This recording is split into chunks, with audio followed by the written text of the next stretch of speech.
তাদের পেছনের যে ষড়যন্ত্র।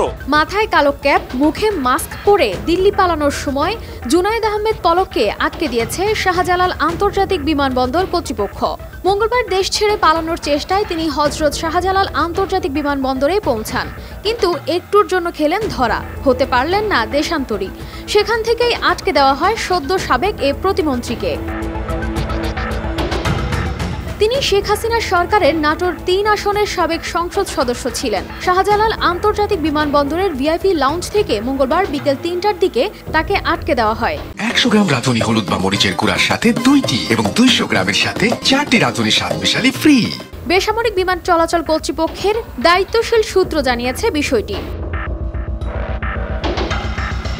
জানা যায়, ভারতের রাজধানী দিল্লি পাড়ি দেওয়ার উদ্দেশ্যে শাহজালাল আন্তর্জাতিক বিমানবন্দরের ভিআইপি লাউঞ্জে অপেক্ষায় ছিলেন শেখ হাসিনার সরকারের ডাক, টেলিযোগাযোগ ও তথ্য প্রযুক্তি প্রতিমন্ত্রী জুনায়েদ আহমেদ পলক। তখন বিমানবন্দরের কর্মচারীরা তাকে ভিআইপি লাউঞ্জে আটকে রাখেন।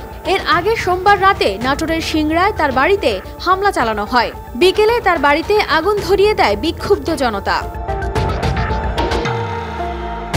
কানিস ফাতেমা শিমু, RTV।